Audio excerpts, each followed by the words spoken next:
горизонт. Чемпионат Республики Беларусь. Приветствуем всех.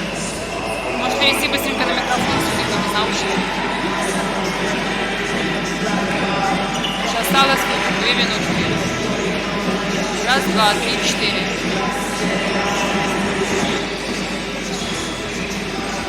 Блин, ну давай посижу без наушников, посижу с микрофоном. А?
Екатерина Рыбалка, номер 9, первый фол.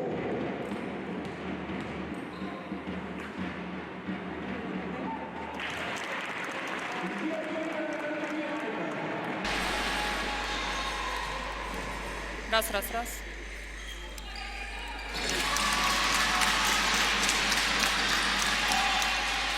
Нажать.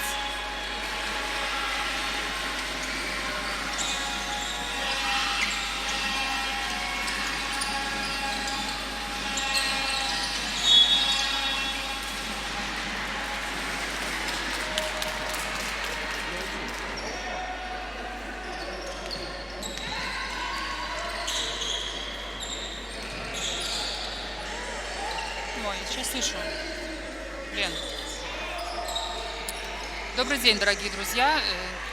Рада вас приветствовать под сводами дворца комплекса спортивного республиканского училища Олимпийского резерва. Простите, что с небольшим опозданием вступаю, но вот сейчас все технические моменты улажены, и поздравляю вас с тем, что на паркет возвратился и женский баскетбол вслед за мужским. И предлагаю вашему вниманию стартовый матч женского кубка 2020 года. А именно эти соревнования сегодня и завтра мы будем транслировать усилиями компании Спорт ТВ Бай и Белорусской Федерации баскетбола. Стартовый матч открывает этот двухдневный турнир между командами Цмоки и Горизонт. Сейчас видим трехочковую атаку издали в исполнении Адрианы Веб. Ну и здесь же тут же отвечает ее американская визави. По ходу матча буду вас знакомить с очень значительной степени обновившимися ростерами обеих команд, так как вставление нами было пропущено. Видим на табло цифры 10-4. Горизонт уже смог создать себе такой существенный достаточно запас. Но обо всем по порядку.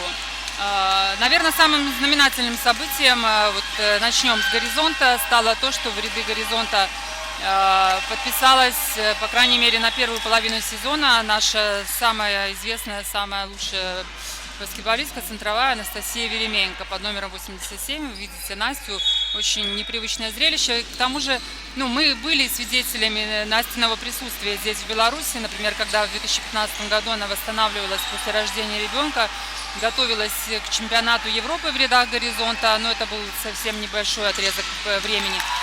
Видим, как здесь расслабилась немножко на дриблинге Ольга Зюськова, капитан Горизонта. Ну и тут же была наказана за это. Бритни Джонс добавила еще 2 балла в копилку. Ну а вот до Нового года как минимум мы будем наблюдать за игрой Насти. Ну и поздравим всех игроков чемпионата, особенно молодых. Они получат просто замечательную практику противостояния с нашей самой опытной, можно уже тут применить слово легендарной центровой. Вторая пара — это будут команды БДУ Цмоки и Гродненская Олимпия. Игра начнется в 17:30. Ну а пока здесь близится к экватору первая четверть. На площадке сейчас у Горизонта Янина Инкина, Анастасия Велименко, Ольга Зюськова, хорошо знакомая нам Юлия Дурейко, это игроки женской национальной команды по баскетболу. Ну и новое приобретение Горизонта Адриана Веб, которая имеет большой уже европейский опыт, поиграла в нескольких чемпионатах европейских стран, имеет опыт игры в Еврокубке. Я думаю, что на позиции плеймейкера она очень усилит Горизонт. Ну а вот уже второй подряд казус происходит с Ольгой Зюськовой, потеря. Здесь девчонки подстраховали, вернулись, не забивает Полина Костюковец. Расскажу позже о молодых игроках, которые сейчас пополнили ряды второй столичной команды. Ну а тем временем Ксения Бабищевич нарушает правила. Тоже хорошо знакомый нам игрок, представительница Гродненской школы. Ранее была знакома нам под фамилией Ксения Войшель. С недавних пор такой у нас еще один баскетбольный брак. И Ксения уже несколько сезонов играет в составе Цмоков. На площадке тем временем у Горизонта появилась вместо Ольги Зюськовой вторая разыгрывающая, это боснийка Ирена Вранчич, тоже очень опытный игрок.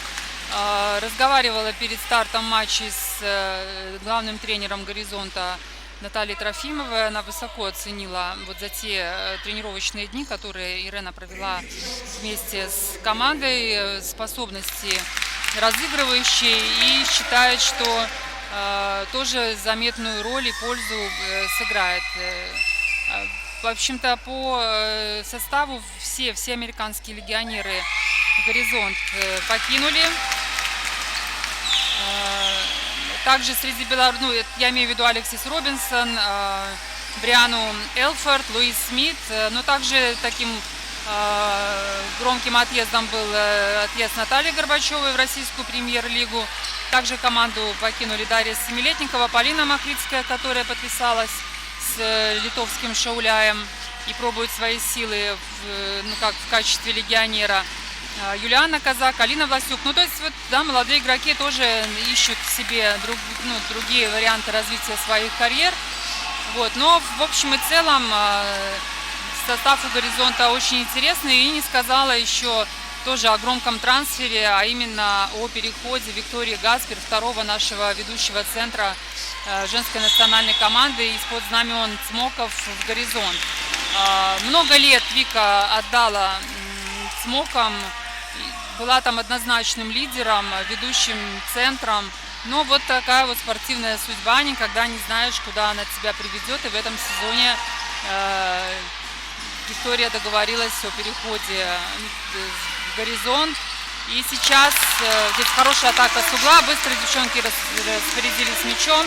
И на Юлию Рыцкую. Юля вообще признанный снайпер, и в сборной, и в клубе забивает из угла. И уже 15-6, не могут никак ЦМОКи добрать баллы. Но вот здесь сейчас Алла Муравская, бессменный лидер и такое лицо ЦМОКов, забивает, немножко уравновешивает вот этот отрезок. Ранчич с мячом на Рытикову. Рутикова вторую свою подряд атаку точно реализует. И видим, что уже 9 очков, преимущество. 4 минуты остается сыграть в первой четверти.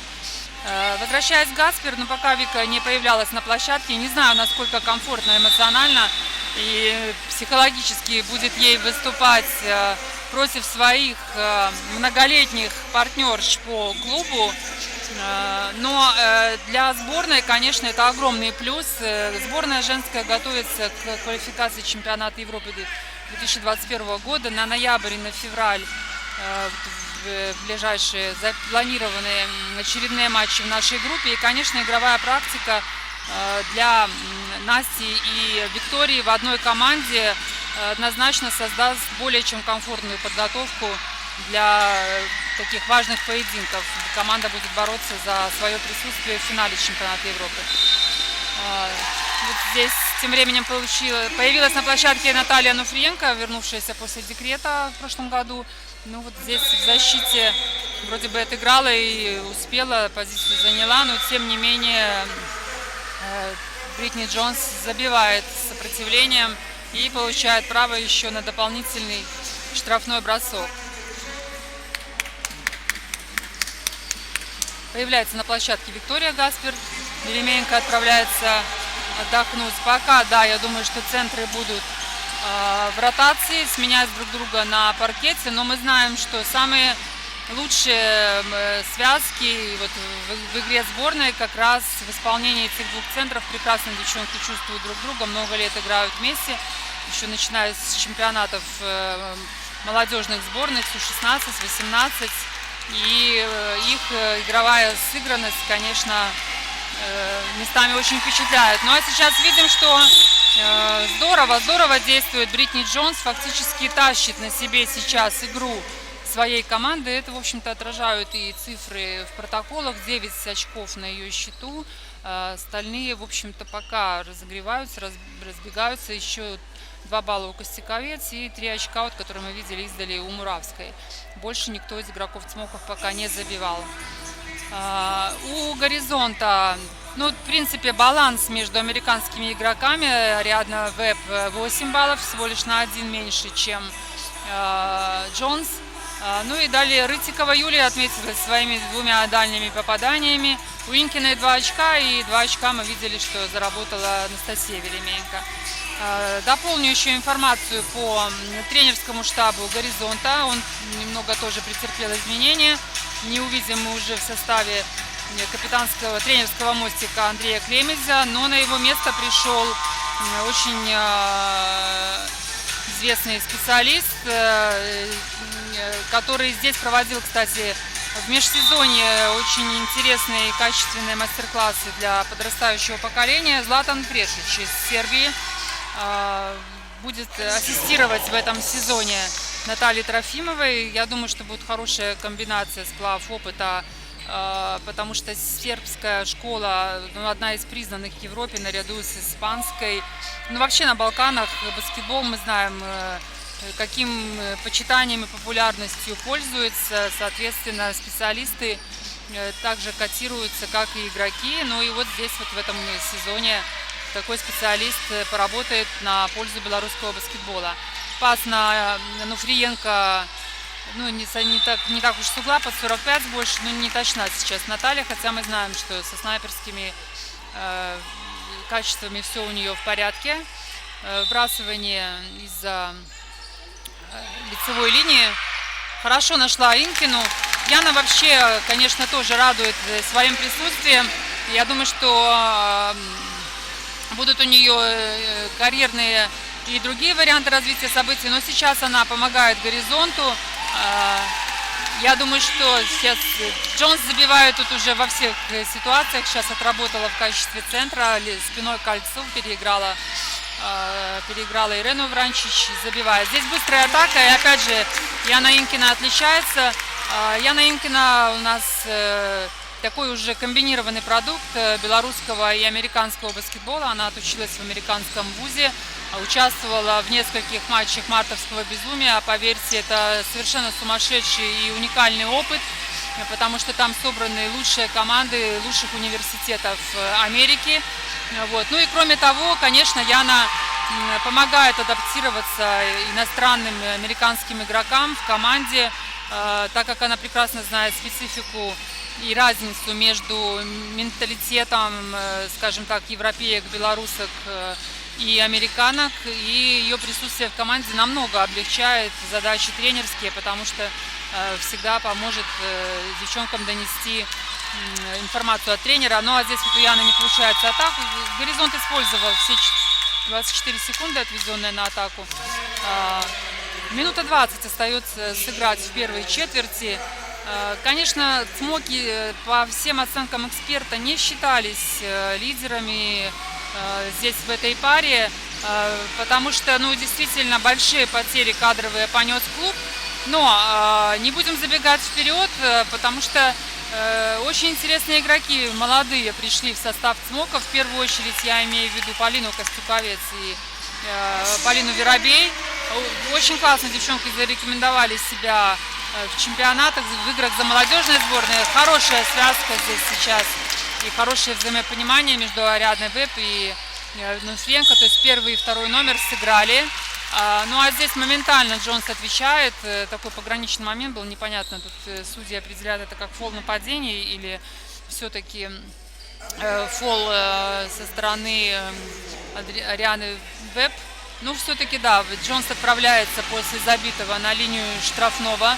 13 очков, но видим, что Бритни без всякой раскачки, без всяких вступлений берет игру на себя. Работает и первым номером, и основным скорером. Ну, в общем-то, здорово смотрится. Вика увидела на дуге Веб. Кстати, Вика всегда снабжает партнерш мячами. Хорошее у нее, скажем так, хорошее видение ситуаций. Не жадничает. Ну, вот только сейчас это и было продемонстрировано. Ну, а здесь Алла Муравская такой сложный пас отдавала по старой памяти называю Ксению, по своей девичьей фамилии, на Вабищевич Ксюшу, и теряют Цмоки мяч. Но пока, да, разница вот сформировалась, 8-9 очков, остается буквально тут 16 секунд до конца первой четверти. Получится ли у «Горизонта» набрать очки? Есть еще время на атаку. Истекает. Кстати, пора бы атаковать. Атакует Инкина из угла, ну, в общем-то, уже вынужденная атака. Ну и смотрим, как Джонс, ну, было бы уже таким вообще, не знаю,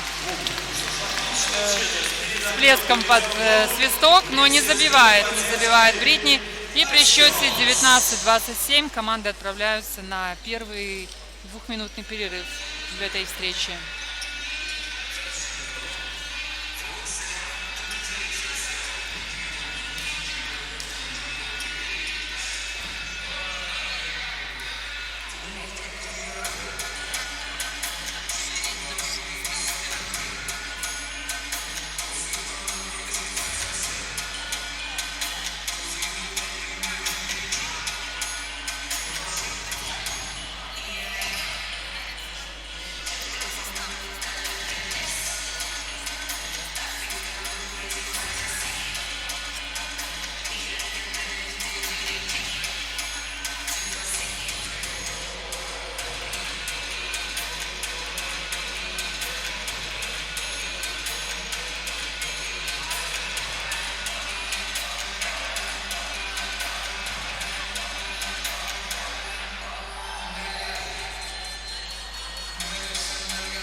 Ну что же, возвращаются команды на площадку.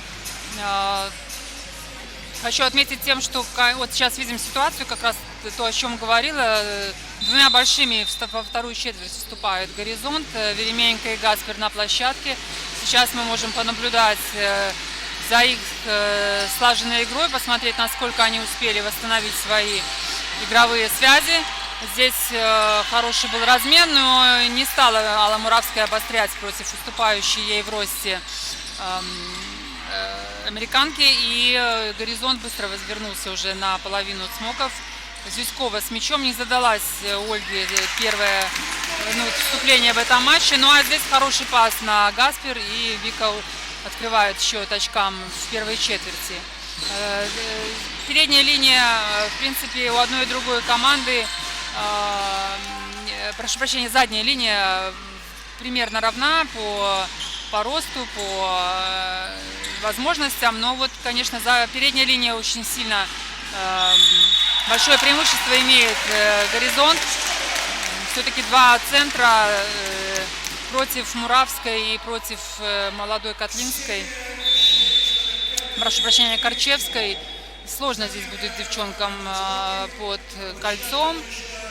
Но вот видим сейчас вместо Вабищевич появляется Ирина Венская, которая прошлый сезон провела в составе ВДУ Цмоки, но в то же время довольно часто подключалась главным тренером основной команды Андреем Вавлевым на усиление основной команды. Неплохо местами смотрелась. Помним ее по чемпионату мира 2017 года, который проходил в Минске в 2018, простите, году. Здорово там Ирина смотрелась.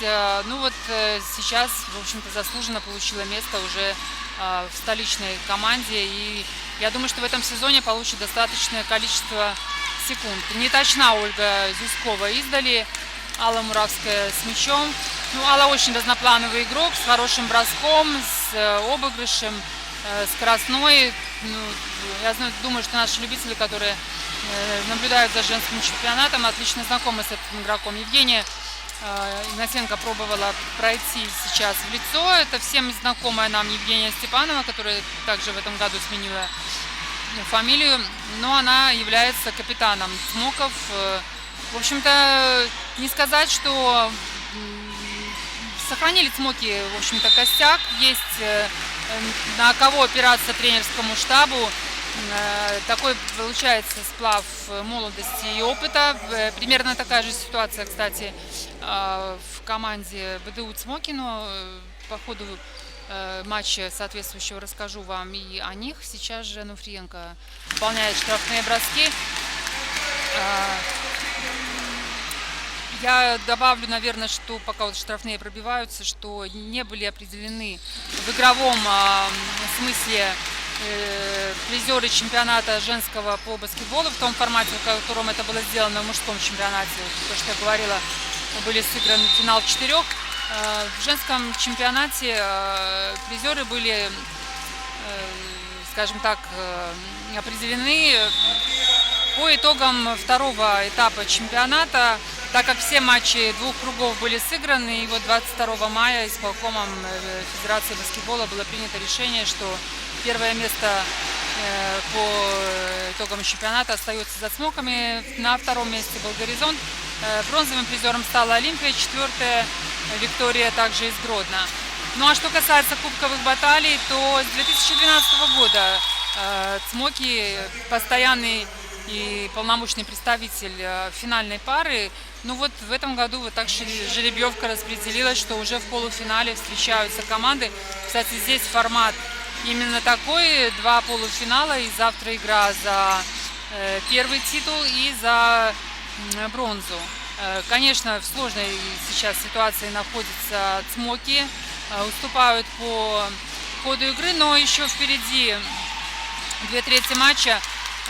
Ну, непривычно, конечно, будет не видеть «Цмоки» в финале за кубок. Ну, посмотрим, не будем забегать действительно вперед, посмотрим, как события будут развиваться. Наталья Ануфриенко с мячом. Настя сейчас далеко от кольца, но никто не опекает. Рыбалка Екатерина пыталась помешать. Настя не точна. И, кстати, усилиями Джонс довольно быстрые переходы осуществляются у «Цмоков» от защиты к нападению. Ну вот Бритни сейчас не стала затевать атаку, взяла игру на себя, не попала, и «Горизонт», в принципе, малой кровью, отделавшись в защите, тут уже организует свое нападение. Хороший заслон от Насти, и передача не самая удобная на самом деле от Веб, но Настя на опыте, тут любой мяч, я думаю, обработает через руки защитников, с хорошей координацией, даже с таким подобманом забивают. Ну да, одно удовольствие наблюдать за игрой Веремеенко. Уже говорила и повторюсь, что здорово, что в этом сезоне мы сможем ее наблюдать как минимум до Нового года в республиканском чемпионате, поэтому все, кто хочет увидеть ее вживую, пожалуйста, следите на сайте Федерации за расписанием, за календарем игр, и я думаю, что самым лучшим будет это посетить матчи и посмотреть на ее игру воочию.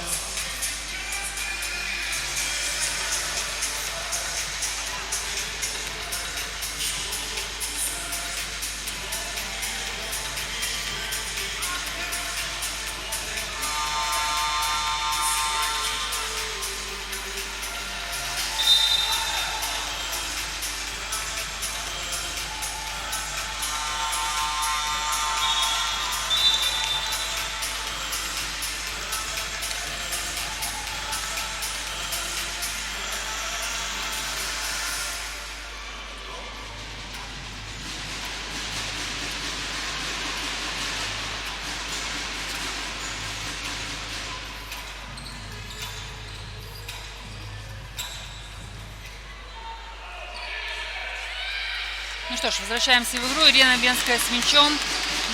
Сейчас на площадке у «Цмоков» вот из 2 новых воспитанниц РОРа, о которых говорила, Костюковец и Воробей. Сейчас только Костюковец. Ну вот предлагаю вам понаблюдать именно за 3-м номером, посмотреть, как впишется она в новую команду. Ее статистика за РГУОР действительно прекрасная для молодого игрока, в среднем 15 очков за игру. Много времени Полина проводила на площадке, но сейчас видим, как эмоционально тут тренер доносит свои установки.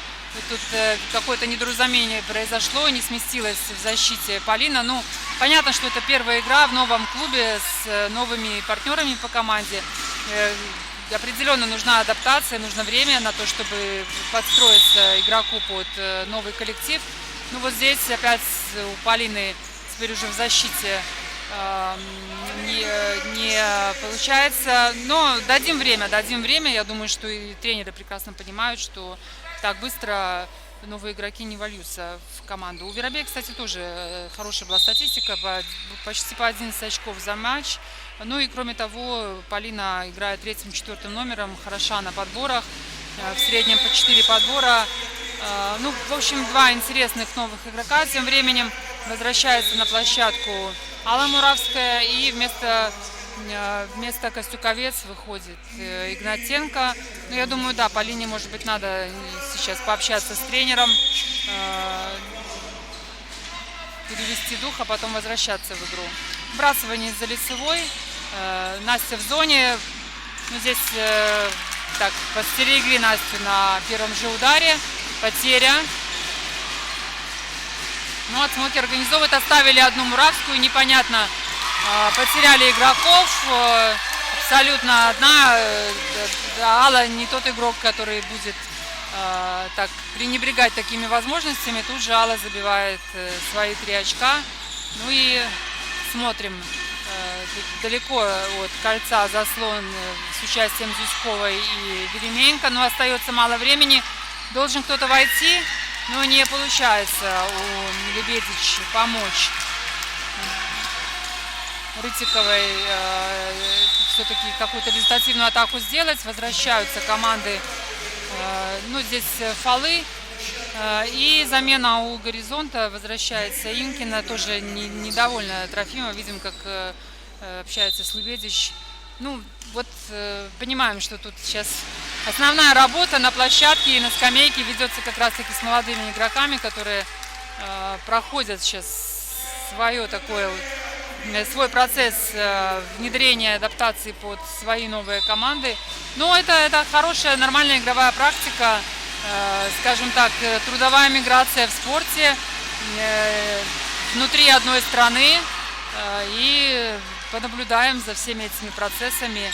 Так, ну уже вот 3-я потеря у Зюськовой, что-то сегодня у капитана Горизонта какая-то несобранность присутствует, хотя Оля славится своей именно игровой дисциплиной, своей такой концентрацией.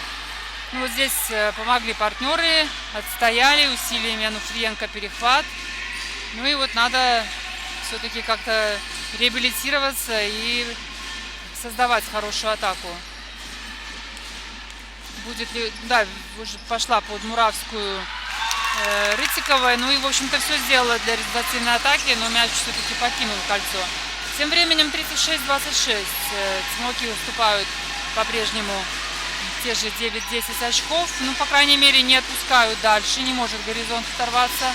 Джонс сейчас сложный пас. Нашла передача Аллу под кольцом, но не получилось у Муравской из-под защитников забить. Ну, а теперь уже Инкина отвечает. Ну и также нерезультативно. Тут побега сейчас придется командам. Быстрые 2 атаки. И Муравская снова обостряет. Вернет ли сейчас Игнатенко мяч в игру как первый номер? Нет. Можно было бы за 14 секунд выстроить заново команду, дать игрокам успокоиться.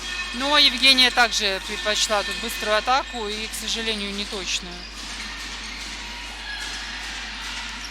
Зюськова не стала из-под Муравской бросать. Истекают время на атаку. Обманула игрока Нуфриенко, ну и вот уже надо атаковать.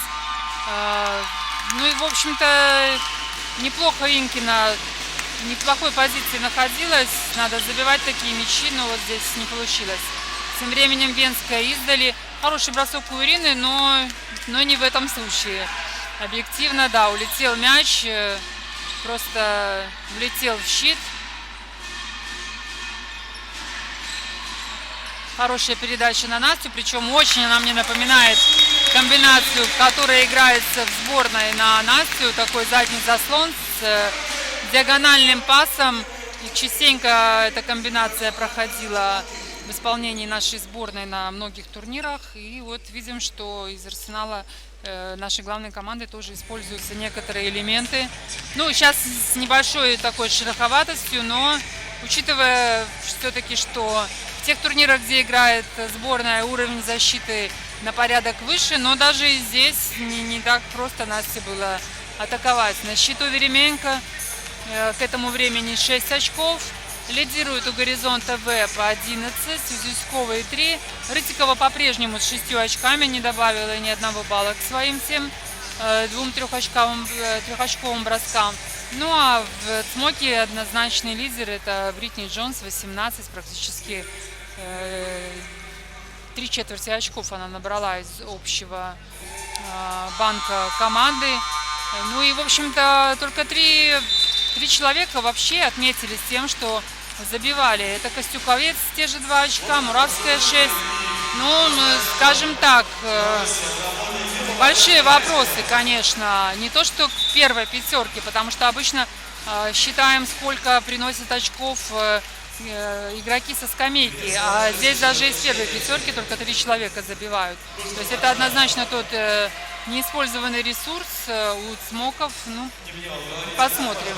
Никто и не рассчитывал, что будет легко ЦМОКам в новом составе выступать, но надо все-таки остальным включаться в работу. Муравская в лицо. Ну, Настю, конечно, сложно пройти, но вот получается у Аллы за счет маневра проникнуть в середину, но избавляется от мяча. А здесь Ирина Венская, ну, все хорошо сделано, убран защитник, но вот пока с завершением не очень складываются у Ирины дела. Бранчич с мячом на Веременко. Инкина предложила себя, но за спиной Насти там найти ее пасом, конечно, было очень сложно. Ну а здесь судья определяет, что Насте фол в нападении при постановке заслона.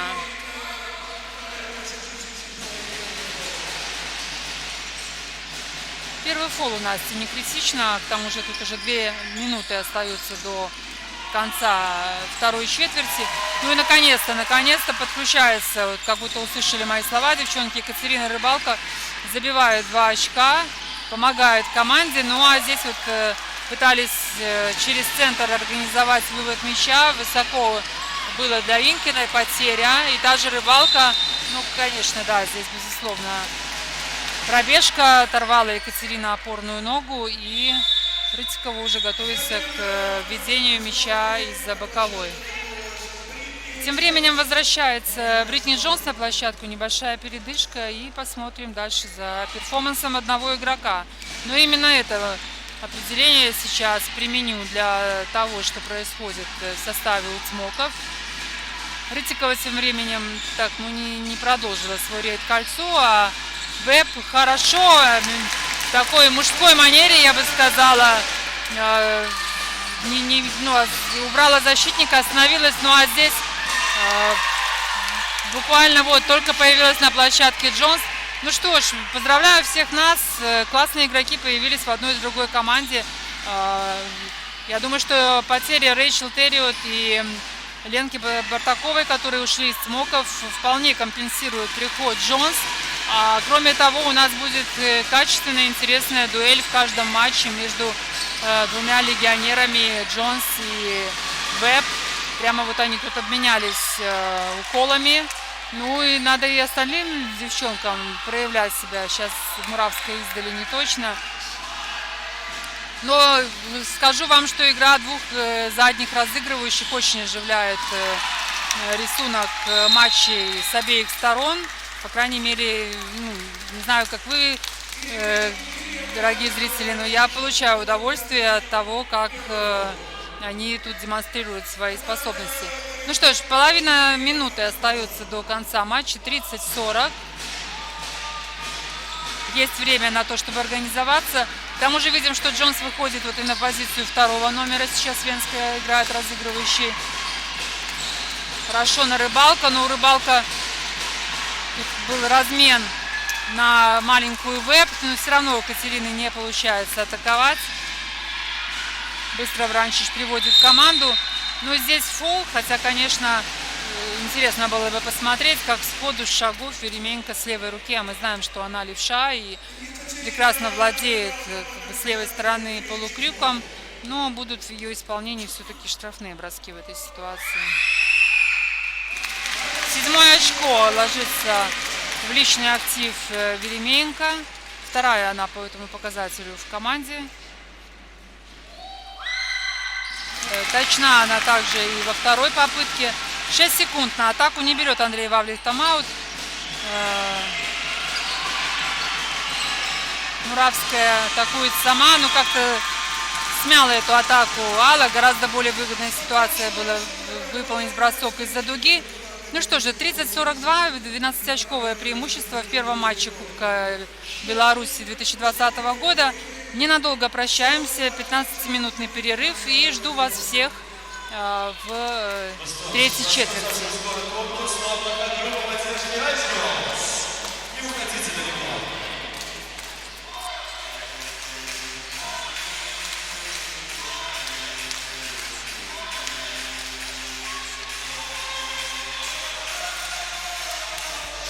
Меня выключили?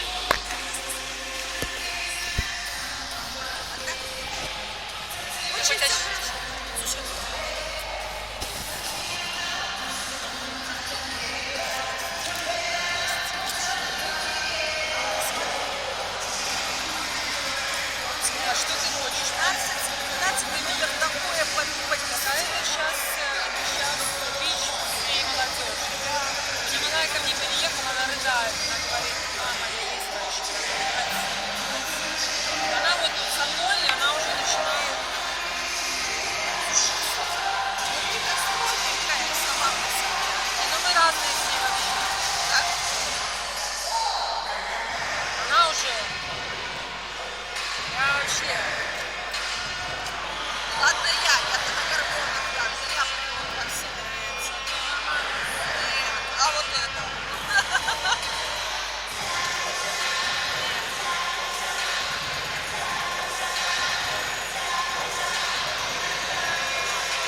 Вон моя малая как раз пришла. Уже пошла. Ушла. Она ушла. Ну и Настя тоже такая хорошая стала. Надо же снимать ее, понимаешь? Я ее не снимала в прошлом году, потому что тоже в этом году. Я думала, после сезона вернется и... Ну уже все, сейчас что-нибудь придумает, ты это делаешь.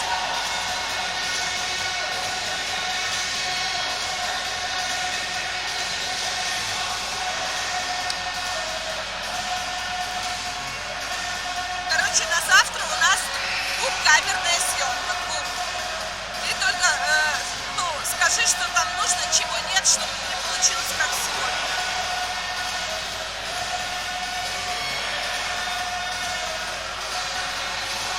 Сейчас одна камера, да, там? Одна. Ладно, слушай, мне еще сказали, что будут эти включения после игр завтра. Перерыв. Да? После игры? Я им сказала, вот три слова делать с машинками. Хорошо, ну вот сыграли две команды. Тренер и игрок от одних Да, до других. да, На да. пару там Вначале один, потом после игры других, например. Или наоборот. Впереди одни, между играми. да. Но это нужно тогда, чтобы подошла Аня. Она сказала, она будет подводить. Можно было бы даже в перерыве в одном матче выдернуть там игрока. Или уже не Потом матчи как? матче в перерыве. Так я так и хотела. Матчи в А я перерыве. думала, между играми. Именно Нет, матчи в перерыве. Я тогда по хотела. одному игроку, там тренера вывозить. Привет. Это моя Анна. Нет, так я уже поняла.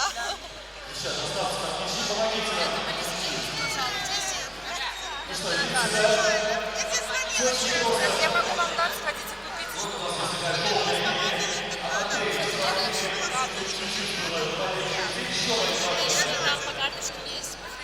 Да. Надо, она так сработала. Как у тебя дела?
Это мы мусолим тему ухода этого Осипова с Федерации хоккея.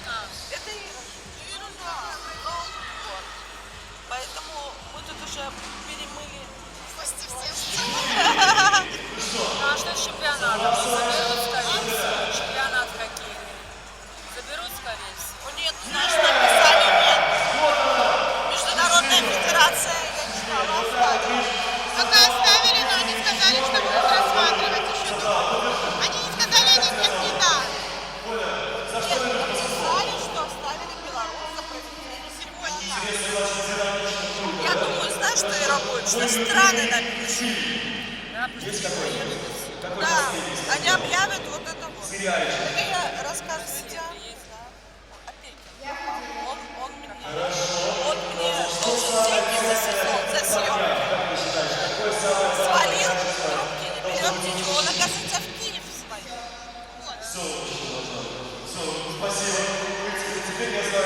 Так, мне протоколы выпишут. Анализируем. Они не сказали, нет, да. Это займет время. Мы будем анализировать ситуацию, это займет какое-то время. Так, мне не несут протоколы. Я могу позвонить, наверное. Ладно, давай, Лиза, работай.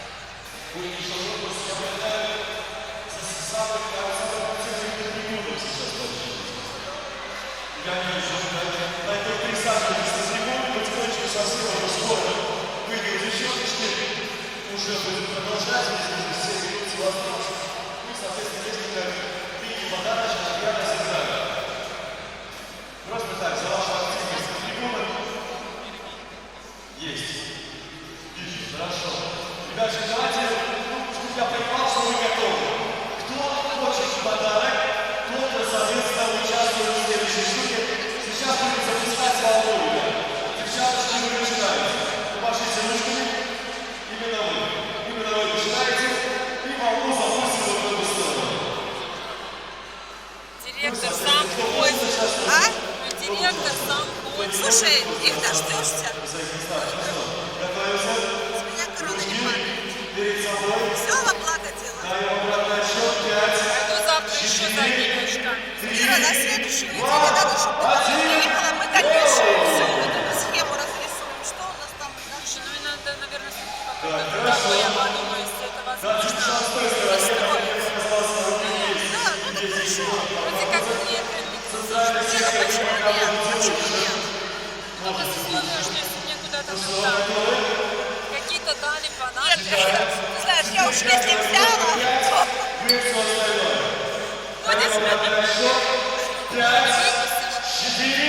я посмотрю, куда ты идешь. Я пойду только там на замке.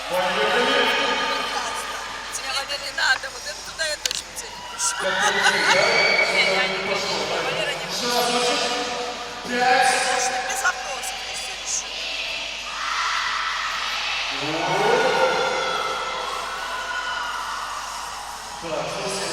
Я пока не определил сектор, мне показалось, что мы там чуть ладно, последний шанс. Последний шанс определяем сектор, который я проведу.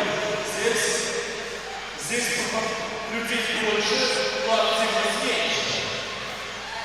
То выиграю, я вижу, я приоритетный, вопросов нет.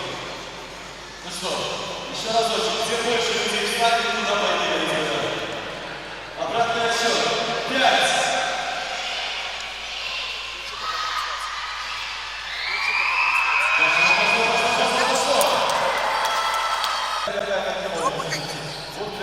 Нет, она там все вот эти заявки, справки, формирование. Такая бумажная. Где будет максимально долго, туда и Хорошо, конечно. Малой маленький. здесь написано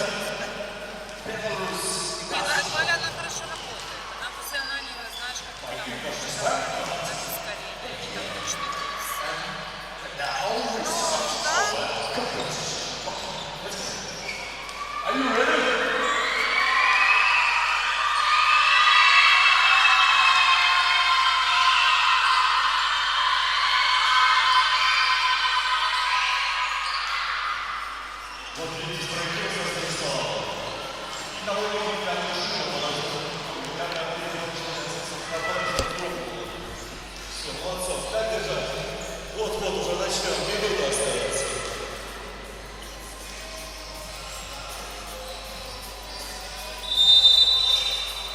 Ребят, еще важный момент. Пока если вы не проанонсировали, ребят, вы все тоже участвуете в конкурсе на определение приза зрительских симпатий Кубка. Поэтому вот там вот у вас в поле, вы видите, стоят такие замечательные листики. Вы за кого-то голосуете, бросаете в урну.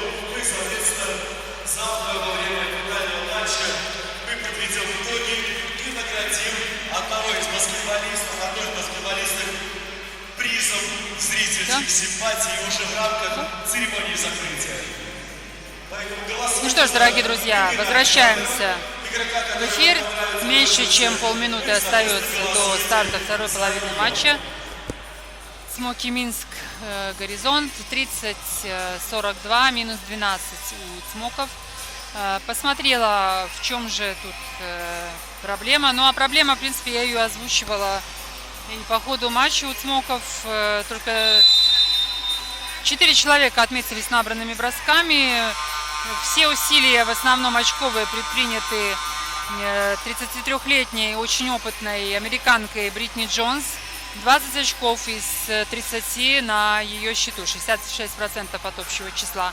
В то время как у Горизонта тут гораздо более стабильно выглядит ситуация. Посмотрела, что совсем немного времени провела на площадке Гаспер. Ну, видно, Трофимова дает ей время тоже на втягивание в игровые процессы. Если говорить по потерям, то примерно одно и то же. У Смоков 9, у Горизонта 11. И вы видели, что 4 из них на счету у капитана команды Ольги Зюськовой. Ну, так немножко сумбурно начала она игру.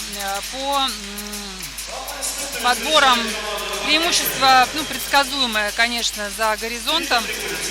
Все-таки преимущество в росте приличное. 2 центра. Виктория Гаспер 192, Анастасия Веременко 194.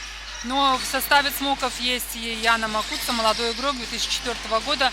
Пока мы ее не видели на площадке, но 196. То есть, в принципе, конкуренцию под счетами она могла составить опытным игрокам сборной, но пока Яна не появлялась на площадке. Полина Костюковец с мячом, Джонс. Смотрим, насколько продуктивно команды провели время в раздевалках, как поработали тренеры. И сможет ли что-то противопоставить Смоки в игре ну, получается, фаворитом в этой встрече. Можно признать уже это как факт. Но, опять же, игровые амбиции у Смоков, я думаю, на хорошем уровне. Уже говорила, что последние 8 лет неизменно они в финале Кубка присутствовали. Но конкретно в этой атаке не получилось. Как-то медленно, не по командному, какие-то индивидуальные действия.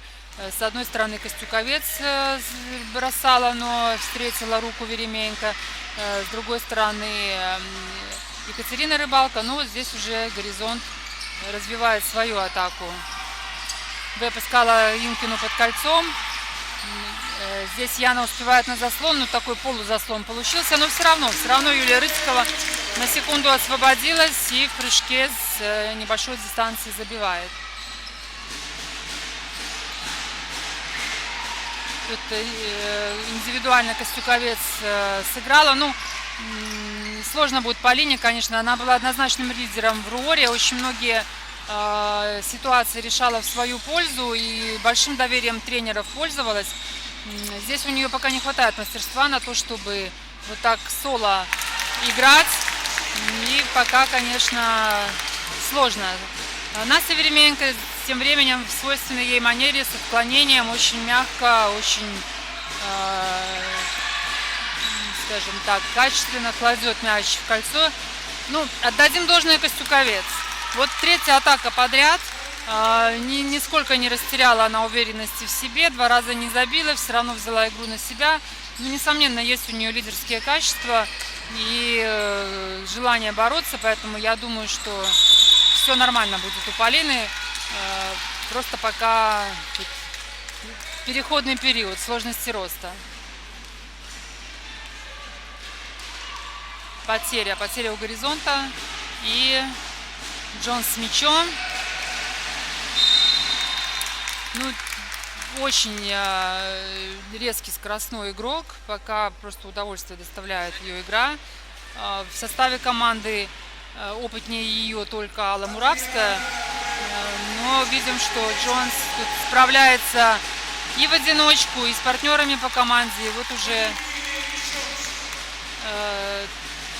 у меня в протоколе это 21 очко, на табло 19. Но это не меняет все равно сути явления. Джонс тут пока однозначный лидер по набранным очкам. Ну а вот здесь промах. Веб подбирает.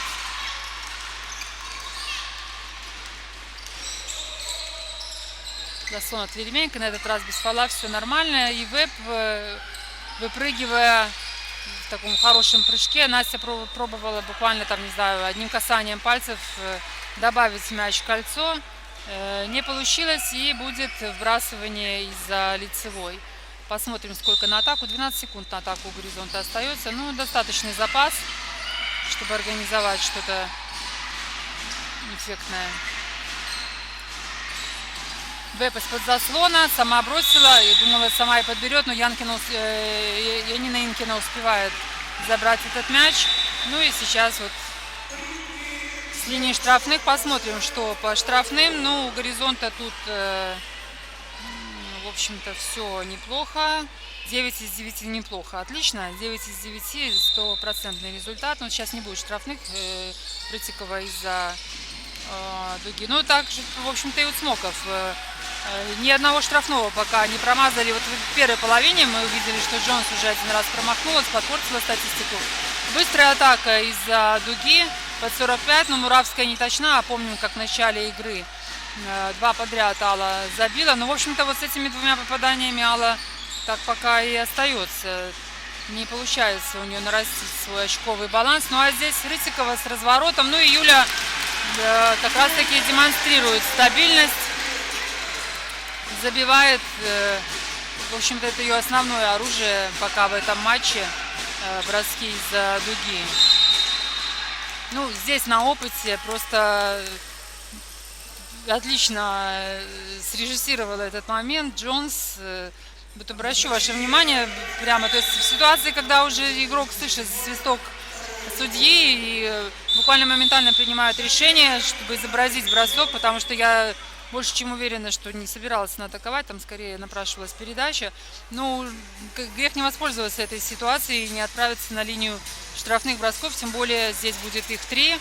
Ну и, в общем, нам тут Джонс продемонстрировала хорошо развитый игровой интеллект и владение техникой в том числе, и вот такой.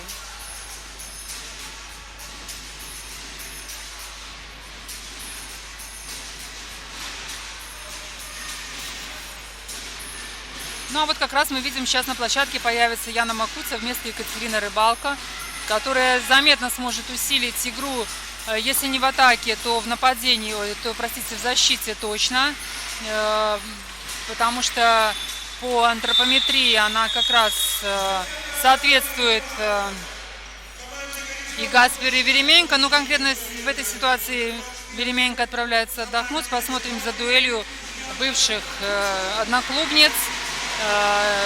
Вика Гаспер против Яны Макуца. Провели они один сезон вместе в клубе. Ну вот сейчас по разные стороны баррикад находятся. 2 из 2 забивает Джонс.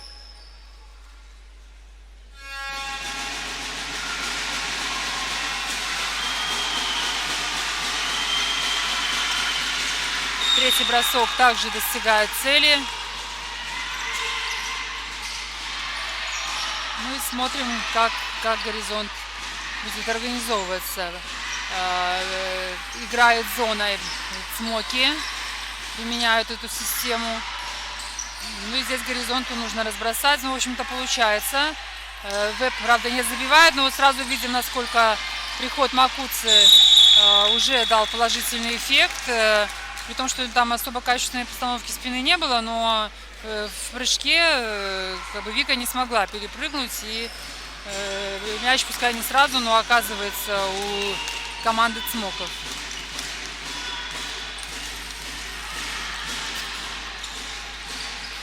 Алла Муравская против Винкиной. Ну а здесь вот, конечно, на Макуцу это Веременко могла бы такой пас достать. Здесь обостряет Зюськова. Уже я думаю, что Оля вошла в игровой темп. Все-таки огромный перерыв был у игроков. Уже говорила, что остановлен был чемпионат и не был доигран у женщин. Отменилось огромное количество летних соревнований. Все турниры под эгидой ФИБА были отменены либо перенесены. Не был сыгран ни один из молодежных чемпионатов. Пострадал также баскетбол 3×3. Подробнее об этом скажу, когда заступит на паркет следующая пара, потому что именно там находится сейчас в ВДУ Цмоки костяк нашей женской сборной 3×3. В общем, представляю, как соскучились игроки по игровой практике, насколько долгожданными стали эти матчи. Но не только для игроков, я думаю, для болельщиков, для судейского корпуса, для всех, кто делает белорусский баскетбол. Ну, а также и для трансляции тоже. Спасибо Спорт ТВ Бай, что организовывает трансляции, которые вы сейчас наблюдаете, которые также можно смотреть на сайте Белорусской Федерации баскетбола. Вообще считаю, что это большой шаг вперед, освещение чемпионата как мужского, так и женского. Баскетбол становится ближе для всех аудиторий, которые находятся не в местах проведения соревнований. Будем наблюдать за чемпионатом, но эти 2 дня проведем вместе и посмотрим, как распределятся места в Кубке 2020 года среди женских команд. Ну что ж, тайм-аут закончен. 36-53. Но уже так увеличивается преимущество Горизонта. Усилий одной Джонс не хватает для того, чтобы сдерживать эту разницу. Сейчас Зюськова немножко помогает. Не добирает очки со штрафа. Но остается мяч у Горизонта. 14 секунд на атаку.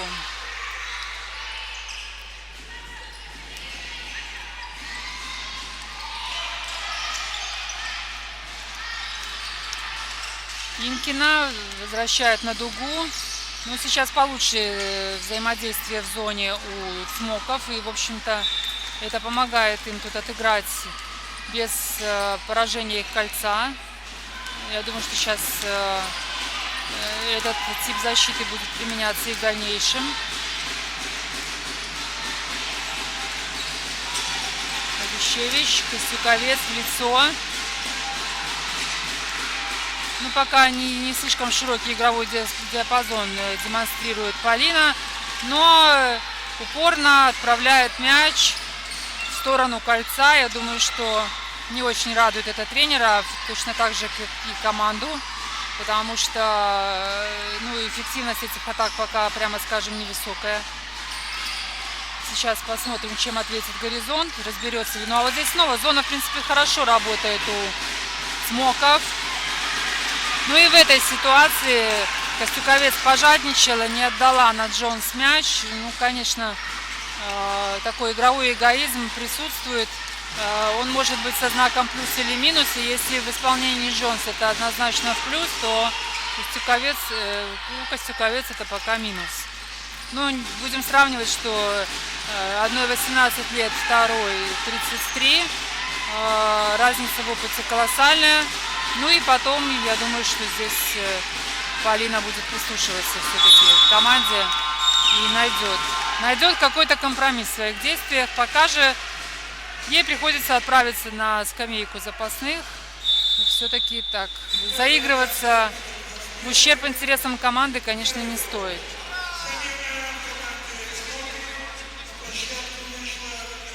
Тем временем Ксения Вабищевич будет исполнять штрафные.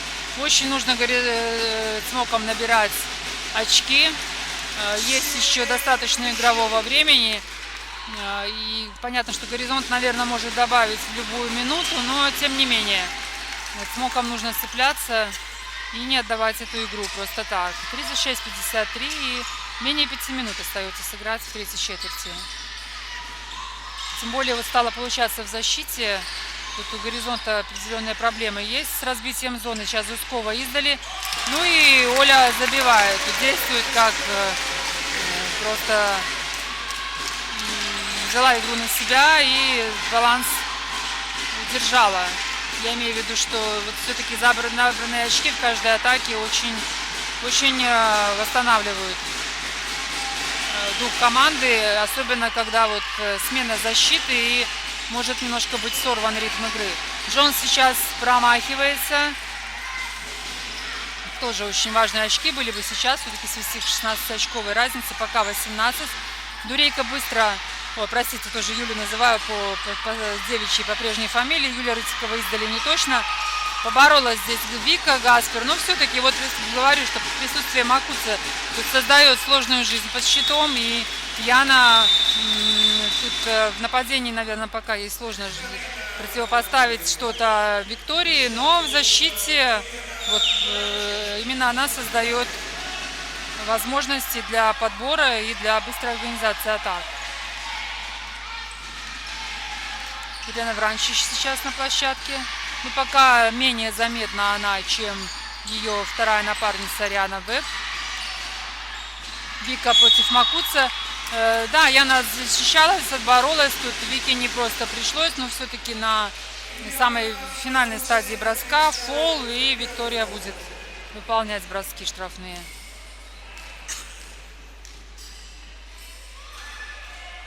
Не точна Вика. Ну вот уже, наверное, чувствуется усталость. Той прекрасной статистики уже не будет. Уже есть промахи и в одной, и в другой команде. Но в этой половине матча Вика больше проводит времени на площадке. Настя больше отдыхает. Ну, в общем-то, запас кадровый у Горизонта значительно больше. По первой половине матча 3 человека у Цмоков не появлялись на площадке. Это та же Макуца, которая играет сейчас, Екатерина Еремеева и Полина Веробей, что странно, очень хотелось на нее посмотреть. Но пока не принимала участие в игре. У Горизонта только Яна Захаревич, нет, тоже 3 человека. Мария Трофименкова, Александра Чижевская и Яна Захаревич, молодые игроки, на площадке пока не появлялись. О чем это говорит? О том, что Горизонт не расслабляется, не хочет даже каких-то шансов давать Цмокам, играет пока, в общем-то, таким проверенным составом. Все-таки на кону выход в финальный поединок, который завтра состоится. Уже говорила, что формат такой, что 2 полуфинальные пары и завтра 2 медальных матча за золото и за бронзу. Поэтому тут велика цена осечки. Ну вот, кстати, вот сейчас отправится на площадку молодая Лебедич. Она выходила, но так пока не впечатлила. 2 минуты 45 у нее было. Ну, тем временем Горизонт в атаке. Вабищевич нарушает правила против Инкиной. По фолам, фол не пробивной у Цмоков на текущий момент 4 замечания, у Горизонта 3. Ну вот Яна Лебедич, а у Цмоков появляется Ирина Венская, которая пока тоже, ну, хотя 9 минут провела на площадке, но ничем таким пока, к сожалению, не отметилась. Вранчич с мячом, ушла от заслона предложенного Гаспер, но все равно они разыграли свой дуэт, и Вика забивает. У Вики хороший, кстати, очень чуткий бросок. С дистанции много набирает она очков. Именно с зоны и вблизи нее. Хорошо Рыбалка. Ну вот, кстати, у Макуца пока основная проблема. То есть ее-то нагружают мячами партнеры. Я смотрела и по прошлому сезону, и по выступлениям за сборные. Но с реализацией, конечно, пока вопросы есть. Преимущество существенное в росте, но в качестве исполнения бросков Яне еще нужно много работать и работать. Но здесь Рыбалка подработала на съеме, все-таки девчонки совместными усилиями добиваются того, что приносят очки, но, к сожалению, только одно, не реализован второй бросок со штрафной. И очень быстренько Вранчич переводит мяч и успевает Гаспер тут быстрым темпом атака. Буквально за несколько секунд разыграли. Последняя минута третьей четверти. Начинается Венская. Издали пока не получалось. Тут из углов уже обстреливала Ирина, но ни одного мяча не забила с этой позиции. Ну и этот мяч тоже не исключение. Вранчич прорывается. Ну и такой вот уже невынужденный фол уже. С такой позиции, с левой руки, с отклонением, я думаю, что Ирене было бы очень сложно забить. Но опять же, тут для таких ситуаций нужен опыт. Нужно просто уйти от контакта, выстроить вертикаль, чтобы ни единого шанса не давать судьям на то, чтобы определить фол. Ну вот фол оформлен. Тем временем Яна Макуц отправляется отдохнуть. Возвращается Муравская. Ну, неплохой отрезок Яна провела. Если бы она еще забивала в нападении, то можно было бы сказать, что очень плодотворно поработала. Но, как бы то ни было, помощь ее на подборе была ощутима, заметна. Я думаю, что еще увидим ее в этом матче на площадке. 63-39, 45 секунд. Остается, как-то незаметно ушла на второй план сейчас Джонс. То ли стали более качественно работать с ней в защите, то ли пришла усталость, потому что все-таки действительно тяжело было одной практически набирать львиную долю очков. Бранчич хорошо освободилась. Нашли Нуфриенко, совершенно одна Наталья, и не подводит команду, забивает. Наташа хорошо поработала в межсезонье, ну и знаем ее характер, полную ее преданность баскетболу, игре. Хорошо, когда вот, получается продлить свою карьеру. Ну а здесь дальний бросок на последней секунде в исполнении Ирены Бранчич не достигает кольца. 2 минуты перерыва и остается четвертая четверть. Сложная, конечно, очковая ситуация для Цмоков. Возможен ли камбэк? Да, но если игра претерпит существенные изменения. Посмотрим, найдутся ли какие-то ресурсы у команды, у тренеров для того, чтобы что-то изменить.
Ну что ж, 2 минуты перерыва истекают. Благодарим девчонок из Ice Girls. Всегда они создают настроение, атмосферу. Ну а баскетболистки возвращаются на площадку. 10 минут остается для того, чтобы подвести окончательный итог в этом матче. Да, у Цмоков ситуация совсем неблагополучная по счету. Ну, в общем-то, объективно отражает сейчас реальность. Пока никто из молодых игроков не нащупал свою игру. Ну и даже у лидеров таких прошлогодних, ну и с постоянной пропиской в Цмоках пока не все получается. Ну а у Горизонта, конечно, видим, что тут побогаче выбор игроков. Сейчас Настя Веременко в зоне возвращает на Зюзькову. Ну, тут эйрбол получился в исполнении Ольги. Да, далековато было, хотя знаем, что Зюзькова из 10 метров отправляла мячи в кольцо. Но вот не в конкретно этом случае. Алла Муравская решила не мудрить. С первой же передачи бросила. Ну, такой немножко распад идет в нападении у Цмоков. В общем-то, какой-то тон был задан тоже Костюковец, который взяла на себя смелость вот так индивидуально играть. Ну а здесь Настя, конечно, никаких проблем не испытывает против Яны Макуца. Ну и, в общем-то, вот продолжу мысль, Цмоки сбились на такую индивидуальную игру. Нет, ну вот сейчас неплохое взаимодействие, освободили Макуцу, уже вот вторая ситуация. Ну, Яне просто не хватает пока опыта, техники для того, чтобы завершать грамотно атаки, которые созданы для нее партнерами. По-прежнему зоной защиты обороняется Цмоки. Но вот Горизонт сейчас хорошо через центра перевел мяч с одного края на другой. И Веб, в общем-то, атаковала с хорошей позиции, достаточно свободной, но не точно. Нет сейчас быстрого перехода у Цмоков. Вообще как-то скорости, в принципе, больших скоростей не было. Ну, в первой игре они были ожидаемы, например, с моей стороны, потому что все соскучились по игре. Но сейчас темп игры стал еще ниже, переходы практически шагом. Четвертая четверть, но так не для первой игры в сезоне, конечно. Хочется все-таки каких-то более высоких скоростей. Так, здесь ни заслона, ни передачи не получилось. Ну, совсем разладилась игра у Цмоков, честно говоря. Тут уже всегда думаешь, что досматривать матчи самое все-таки неблагое дело. Хочется, чтобы и для болельщиков, и для баскетболистов процесс доставлял удовольствие. Ждем от Цмоков, что они сейчас вот все-таки воспрянут, пусть хотя бы отрезками, но выдадут нам игру, потому что, ну, знаем мы эту команду, насколько она с характером, насколько здесь всегда боевой дух присутствует. Здесь пас на Веременко от Ануфриенко. Ну, использовали все время, не забили, возвращаются в защиту. Ну, по очковому, конечно, преимуществу для Горизонта потраченные попытки абсолютно не принципиальны. Может быть, даже стоит уже и более молодых игроков запустить дело. Венская зарывается под кольцо, но это полнейшая, конечно, авантюра, забить из-под Веременко. Да даже если бы Насти там и не было, из той позиции за щитом тут просто нереально было доставить такой мяч в кольцо.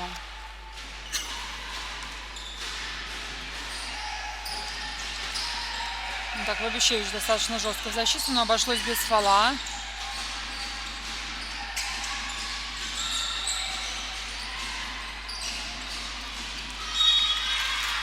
Вроде неплохое было движение мяча, но неточная диагональная передача. 7 секунд на атаку остается у Горизонта. Ну вот если говорить о каком-то просвете в игре Цмоков, то как раз таки это игра в защите. И сейчас тоже получается отстоять свое кольцо. Не достигает цели атака Горизонта. Еще бы наладить процессы в нападении, то, в общем-то, более гораздо приемлемый бы характер имела игра у Цмоков. Венская с мячом, заслон от Макуца. Макуца высоко проваливается, но Муравская тут уже тоже предпочитает не делиться. И абсолютно не в чем упрекнуть Аллу, потому что создавались ситуации для Макуца несколько раз. Промахивалась Яна, и в этой ситуации Алла предпочла, конечно, лично атаковать. Ну, только что вот не точно. Быстрый ответ от Горизонта заканчивается фолом. И Риадна Веб будет исполнять броски с линии штрафного. Тем временем замены. Лебедевич появляется вместо Инкиной. Ну и Макуца отправляется отдохнуть Корчевская вместо нее на площадке. У Корчевской в первой четверти было 8 минут, но за исключением одного промаха и одного съема ничего в активе ее нету.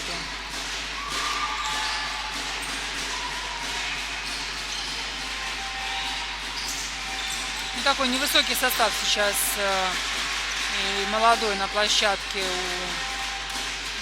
Цмоков. Отправились отдыхать Джонс, отправилась отдыхать Муравская. То есть, в общем-то, я думаю, Андрей Вавлев, тренер Цмоков, уже для себя выводы сделал и дает отдохнуть своим опытным игрокам, наверное, с целью, чтобы все-таки сохранить подиум, ставить силы на поединок завтра с победителем пары БГУ, Смоки и Олимпия. Ну и сейчас вот молодые девчонки, тут уже оставшиеся 5,5 минут игры. Да, видим, что на площадке появляется и Полина Веробей, который анонс вот ее появления я уже тут делала. Интересный тоже игрок с хорошей статистикой по прошлому сезону в составе РГУР. Вот. Ну и сейчас видим такой абсолютно молодежный состав у Смоков. Ну, кстати, это может и позитивно отразиться. Вот Веробей бросает, с первого броска не забивает, но Полина такой же отчаянный и уверенный игрок, как и Костюковец. Хорошо, Юля сейчас практически вот, когда комментирую матчи сборной, всегда отмечаю вот Юлину способность прочувствовать ситуацию, предложить себя на входе. Еще этим качеством отличается Таня Лихторович, потому что действительно вот иногда бывают ситуации, нужно спасать своих больших, да не только больших, бывает и первый номер зарывается в лицевую линию, нужно предлагать себя в зоне. Ну вот сейчас у Юли получилось. Очень хороший элемент. Так, ну здесь такая спорная передача в зону. Сдвоились Рыбалка и Веробей на Гаспер, в то время как у Нуфриенко в краю была совершенно одна. Вот уже который момент, то есть Смоки неплохо, с гораздо меньшим количеством браков, чем в нападении, действуют в защите. Но вот в нападении, кстати, Джонс появилась на площадке. В добавление к молодежи забивает Бритни. Играет свою игру. Уже 26 очков на счету американки. Даже боюсь представить, что бы здесь было, если бы Джонс не подключалась вот так качественно к атаке. Ну, посмотрим. Первый матч сезона, кубковые встречи. Кстати, очень скоро стартует и сам чемпионат. 26 сентября стартует мужской, буквально на следующий женский 27-го. У мужчин 11 клубов, у женщин 8. Ну, я очень надеюсь, что календарь будет соблюден, никакие внешние обстоятельства не вмешаются. В первую очередь, эпидемиологическая ситуация. Очень хочется, чтобы спортсмены все-таки работали, приносили своей игрой пользу, радовали любителей баскетбола. Ну, посмотрим, как все сложится. Ну, а здесь вот в атаке сейчас Горизонт. Веб ищет Гаспер. Хорошо на правую руку. Вика правша, в отличие от Веременко. Хорошо мяч сейчас обработала, поэтому с Настей больше играют на левую сторону с Викой. Ну, Вика вообще очень в игровом смысле хорошо образованный игрок. Большой арсенал средств. Воспитанница Горизонта Марии Ивановны Селюниной, знаем нашего легендарного тренера, которая подготовила огромное число игроков и в национальную команду, и для клубов белорусских. Ну вот Виктория как раз, а здесь вот Вику, конечно, Корчевская подловила, даже не странно видеть опытного игрока в такой пролетающей позиции, но не забивают все равно Смоки, по-прежнему проблемы с реализацией в нападении, и Горизонт уже в атаке. Рытикова, заслон от Гаспер. Ну, тут хорошо сейчас Рыбалка прикрыла, не дала Вике получить. Последние секунды. 3 секунды определяет. Нет, третьему номеру Костюковец фол. Да, зафолилась Костюковец. 4 фола. И Еремеева меняет ее. Екатерина первый раз вообще появляется на площадке. Ну, видим уже тренерскую тактику Смоков. Уже полностью заиграна вся скамейка. Все молодые игроки получили свои игровые минуты. Ну, понятно, что уже никаких претензий на этот матч у тренерского штаба нет. Можно использовать весь состав, наигрывать, давать игрокам почувствовать вот игровую атмосферу, ну и готовиться на завтрашний день. Рыбалка в проходе, здесь блокшот от Гаспер.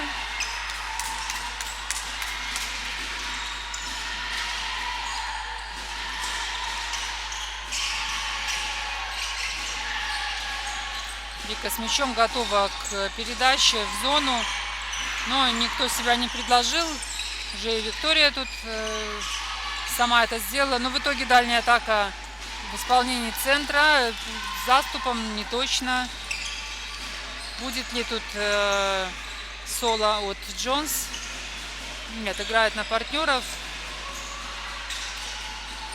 Ну, очень примитивное, конечно, нападение сейчас в исполнении Смоков, без взаимодействий, без каких-то комбинаций, несколько пасов, атака и при этом никакой организации подбора. 72-42, 30-очковое преимущество Горизонта за 3 минуты до конца матча. Возвращается Инкина, Гаспер отдыхает. Ну, видим, что... Ну, по Горизонту нет, не скажешь. Трофименкова, кстати, появилась, молодой первый номер, в помощь Бранчич и Дурейко. Ну и под щитами Инкина и Лебедич. У Смоков такой же молодой состав, за исключением Джонс. Пока ничем заметным не отметилась Веробей, за исключением вот первого своего броска в самом начале появления на площадке. А хочется что-то, конечно, увидеть в исполнении Трофима. Сейчас хороший острый пас под кольцо, но ничего не смогла с ним сделать Корчевская. Потеря. Трофименкова разгоняет команду, сама атакует, но тем самым, 3 шага, ну, прощают судьи. Улыбается Трофимова. Ну, Джонс, я думаю, что заслуживает того, чтобы этот матч был заслужен. Именно как персональный скорер. Случаются такие моменты в играх. Ну, свисток не прозвучал, согласимся и мы.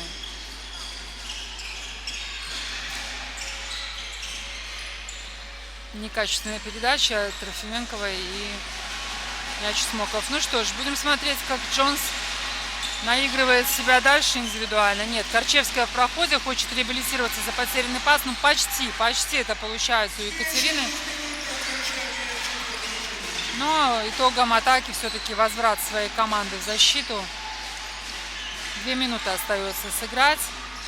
Да, конечно, не может быть доволен тренер Смоков тем, как команда вступает в этот двухдневный турнир.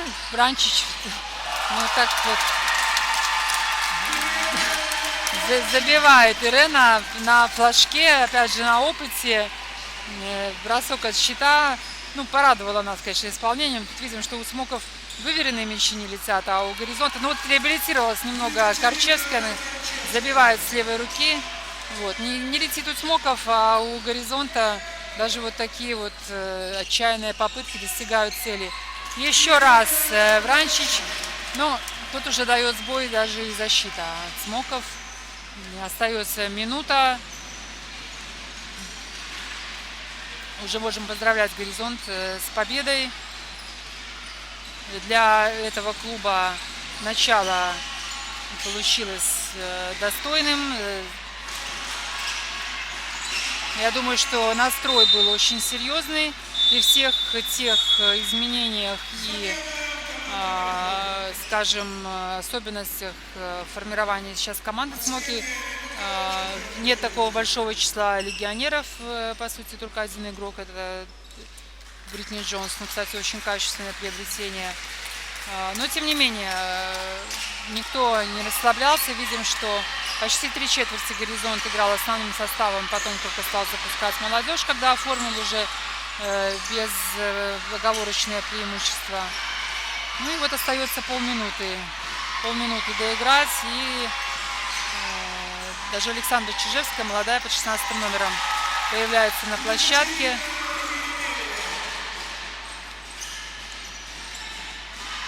Ну, вероятно, последняя атака. В 17:30 начнется наша следующая трансляция. Встретится вторая пара БГУ Цмоки и Олимпия. Приглашаем всех присоединиться после перерыва, посмотреть за игрой этих двух команд. Пробежка сейчас у Яны Лебедич. Для того, чтобы оценить, с кем встретится Горизонт в матче за трофей, за звание обладателя кубка. Корчевская здесь. Ну, вот, помогает сейчас в команде. 2 секунды, финальная сирена. Поздравляем, Горизонт. Ждем вас. Мог бы быть, кстати, Еще и последний привет от Бранчич и от Горизонта. Ну что ж, не прощаюсь. Жду вас в 17:30 и до встречи. Одной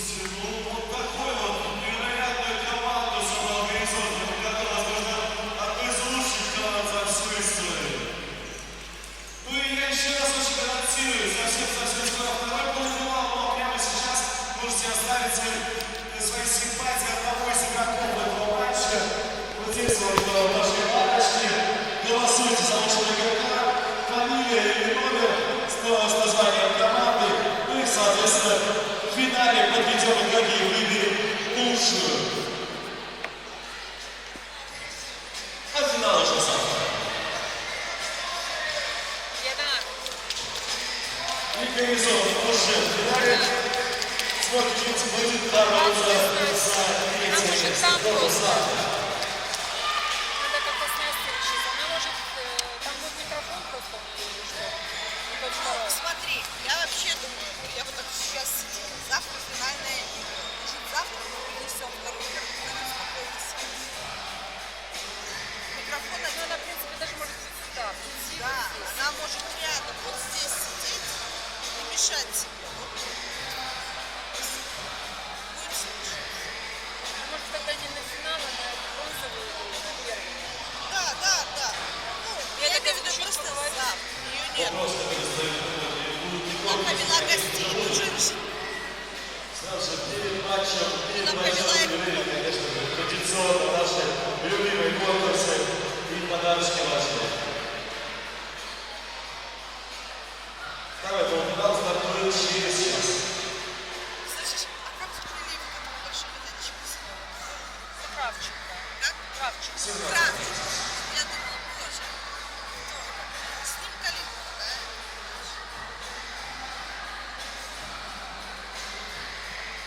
Куда это? Куда было? Остаешься на вторую игру, да? А? На вторую игру остаешься? Конечно. Да, ну, просто мы до последнего оттягивали, думали, что еще не получится. Короче, мы с девушками после Новогарна встретиться. Ну и с Мишей. Ну и погулять там у Ульяны. С Ульяной, с класса одна девочка и Аня. Ты можешь малых оттуда забрать?